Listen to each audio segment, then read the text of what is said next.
Welcome to day 11, the 14 days to a stronger mind. ரொம்ப நாளாக எதிர்பார்த்து நம்ம ஹார்ட் ஒர்க் எல்லாம் போட்டு அதோடைய ரிசல்ட் அப்படிங்கிறது நம்ம கொஞ்சமும் எதிர்பார்க்காத லெவலில் நம்ம முன்னாடி வந்து நின்று நம்மளை ஒரு டோட்டல் ஃபெயிலியராக ஃபீல் பண்ண வைக்கிற அந்த தருணத்திலிருந்து நம்ம எப்படி மீண்டு வர்றது அப்படிங்கிறத பற்றி தான் இந்த டே 11 பேச போகிறோம். Mental strength and mental toughness during failure situation. ஒரு விதமான எமோஷ்னல் கண்ட்ரோல் ரிலேட்டடாக நம்ம பேசுகிற ஒரு சப்ஜெக்ட் இது. நம்மளுக்கு மேலே இருக்கிற சுப்ரீம் ஃபோர்ஸ் நம்ம கொஞ்சமும் எதிர்பார்க்காத லெவலில் ஒரு ரிசல்ட்டை கொண்டு வந்து நம்ம கண்டு முன்னாடி நிறுத்தும்.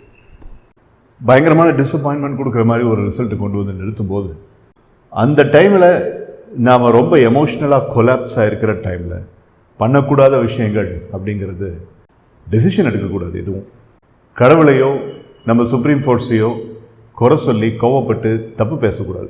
நம்மளை நாம் சந்தேகப்பட்டுக்கவே கூடாது. அப்புறம் உணர்ச்சி வேகத்தில் நம்ம டோட்டலாக தோத்துட்டோம் அப்படின்னு சொல்லி நம்மளுக்கு ஒரு லேபிளும் பண்ணக்கூடாது. இதெல்லாம் அந்த மாதிரி சுச்சுவேஷனில் நம்ம பண்ணக்கூடாத விஷயங்கள். ஒரு நாள் 2 நாள் போன பிறகு மனசு கொஞ்சம் தெளிவான பிறகு நம்ம முடிவுகள் எடுக்கலாம். ஏன் இப்படி நடந்துச்சுன்னு சொல்லிட்டு நம்ம அனலைஸ்லாம் கூட பண்ணி பார்க்கலாம். அந்த டைமில் நம்ம ரொம்ப ஜாக்கிரதையாக இருக்க வேண்டியது அவசியம்.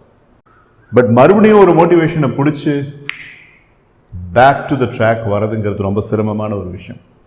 அதுக்கு நம்ம என்ன செய்ய முடியும்?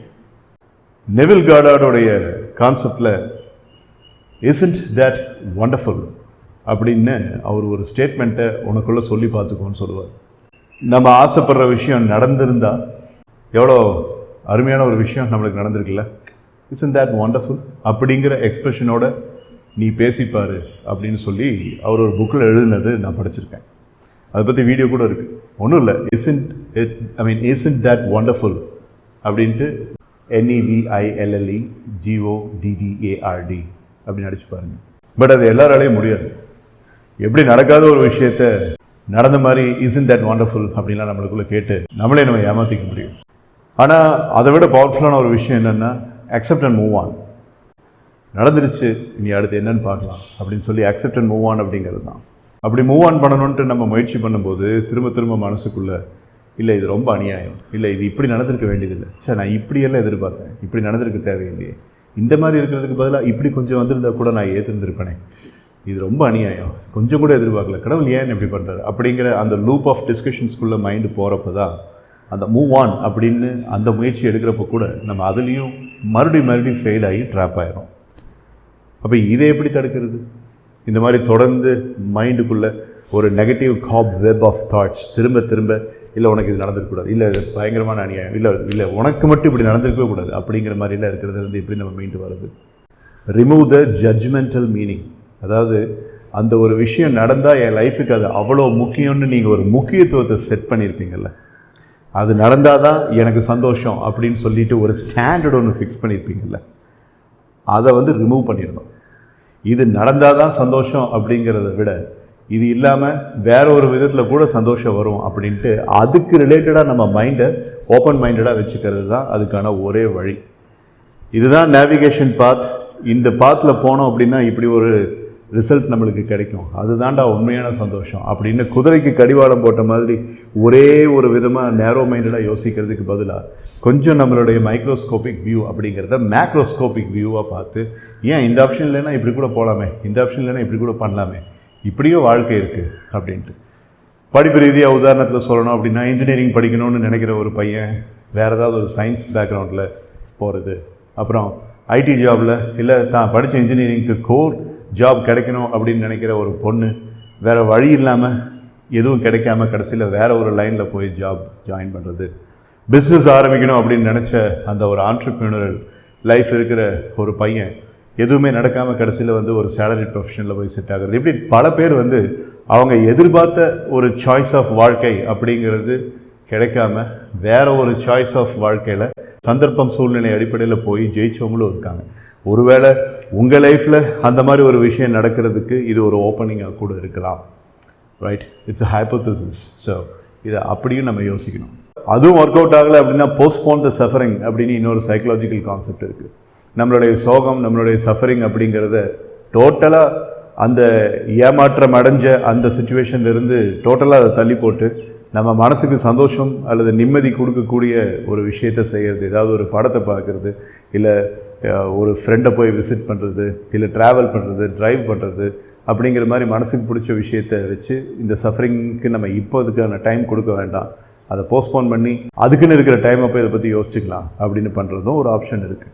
இது எல்லாமே நம்ம பேசினாலும் நம்ம செய்யக்கூடாத ஒரு விஷயந்தான் மிகப்பெரிய சொல்யூஷன் அப்படிங்கிற மாதிரி வந்திருக்கு. என்னென்னா, அப்படி நீங்கள் உடஞ்சி கொலாப்ஸ் ஆகி நொறுங்கி போயிருக்கிற டைமில் எந்த விதமான எமோஷ்னல் டெசிஷன்ஸும் எடுக்காமல் இருந்தாவே அது ஒரு பெரிய டிசிப்ளின். அதுவே பாதி பிரச்சனையை கம்மி பண்ணிடும். Time heals. நாம் ஒருத்தர் இழக்கிறோம் வாழ்க்கையில், அவங்க நம்மக்கிட்ட இல்லை அப்படிங்கிற விஷயத்தையே நேரம் அப்படிங்கிறது, காலம் அப்படிங்கிறது போக போக போக போக அந்த ஊண்டை வந்து நம்மக்கிட்ட ஆற்றிடுது. ஸோ டைம் அப்படிங்கிறது அதுக்கேற்ற மாதிரி டைமை நம்ம கொடுத்தோம் அப்படின்னா அது கொஞ்சம் ஹீல் பண்ணும். அதுக்கப்புறம் மனசு பக்குவம் அடைஞ்ச பிறகு முடிவுகள் எடுக்கலாம். ஆனால் இந்த மாதிரி டிசப்பாயின்மெண்ட், எமோஷ்னலி கொலாப்சிங் சுச்சுவேஷன்ஸ் அப்படிங்கிறப்போ மற்றவங்க நம்மளை பற்றி நினச்சிட்டு இருக்கிற அந்த ஒப்பீனியனும் இங்கே சேர்ந்து வருது. அவங்ககிட்ட நம்ம இப்படி சக்ஸஸ் எடுப்போம்னு சொல்லிட்டோமே, ஆனால் இப்போ வந்து இவ்வளோ நம்ம ஒரு பெரிய ஃபெயிலியரில் இருக்கோம், அவங்கள நான் எப்படி ஃபேஸ் பண்ணுறது, இவங்ககிட்ட நான் என்ன சொல்கிறது அப்படின்ட்டு when the other people are involved in this, then the situation is even more bigger. So இதுக்கு சொல்யூஷன் என்ன அப்படின்னு சொல்லி கேட்டால், அந்த other people, so called other people, அவங்ககிட்ட வந்துக்கிட்டு நீங்கள் கண்ணுக்கு கண்ணு பார்த்து நீங்கள் ஓகே இப்படி ஒரு விஷயத்தில் நான் ஃபேஸ் பண்ணிகிட்ருக்கேன், yes I am having this problem, yes நான் உங்ககிட்ட ஒன்று சொன்னேன் ஆனால் I have failed, I am in a position of accepting my failure. ஆமாம், நான் இப்படி சொன்னேன், ஒரு கணக்கில் இப்படி சொன்னேன், பட் நடந்திருக்கிறது இப்படி நடந்துருச்சு, எஸ் இதை நான் ஃபேஸ் பண்ணி தான் ஆகணும் அப்படின்னு நிதர்சனத்தை அவங்க கண்ணு முன்னாடியே சொல்லிட்டோம் அப்படின்னா அந்த இடத்துல நீங்கள் வந்து வீக் ஆகலை, நீங்கள் ரொம்ப ஸ்ட்ராங்கான வாரியர் மாதிரி ஆகுறீங்கிறது தான் அர்த்தம். முதல்ல அவங்ககிட்ட வந்துக்கிட்டு அப்படிலாம் நீங்கள் சேலஞ்ச் பண்ணியிருக்கக்கூடாது, இல்லை அவங்கள அப்படி நம்ப வச்சுருக்கக்கூடாது. ஆனால் பண்ணிட்டீங்க, பட் வந்த ரிசல்ட், வந்த ஒரு அவுட்கம் அப்படிங்கிறது நீங்கள் சொன்னதன் அடிப்படையில் இல்லை. அப்படிங்கும்போது அதை ஃபேஸ் பண்ணுறதுக்கான தைரியத்தை நீங்கள் வரவழைக்கணும். Yes I failed, I got defeated, but I'll try again அப்படிங்கிற மாதிரி நீங்கள் சொல்கிறதுக்கான தைரியத்தை நீங்கள் தான் வரவழைச்சிக்கணும். டே 11ல் இந்த ஒரு விஷயத்தை பற்றி நான் ஏன் பேசினேன் அப்படின்னா, நீங்கள் எல்லாருமே இந்த மாதிரி எமோஷ்னலாக கொலாப்ஸ் ஆகிற ஒரு சுச்சுவேஷனை ஃபேஸ் பண்ணியிருப்பீங்க. அந்த டைமில் வந்துட்டு சில தப்பான முடிவுகளையும் எடுத்துருந்துருப்பீங்க. அதோடைய பிரதிபலிப்புகள், அதோடைய ரெஃப்ளெக்ஷன்ஸ், அதையும் நீங்கள் ஃபேஸ் பண்ணி சஃபர் பண்ணிட்டு இருந்ததுக்கு வாய்ப்பு இருக்குது. ஆனால் இனிமேல் வந்து வாழ்க்கையில் அந்த மாதிரி நீங்கள் ஒரு சஃபரிங்குள்ளே போகக்கூடாதுங்கிறதுக்காக தான் இன்றைக்கி இந்த ஒரு விஷயத்தை நான் சொன்னேன். ஸோ 10 நாளுக்கு அப்புறம் டே 11ல் இப்படி ஒரு கான்செப்டை பேசுகிறது மென்டல் ஸ்ட்ரென்த்தை டெவலப் பண்ணுறதுக்கு ஒரு நல்ல இன்சைட்டாக இருக்கும்னு நான் நம்புகிறேன். நான் மறுபடியும் உங்களை டே 12ல் சந்திக்கிறேன். Thank you so much. Manikandan Sundaresan. Jai Hind.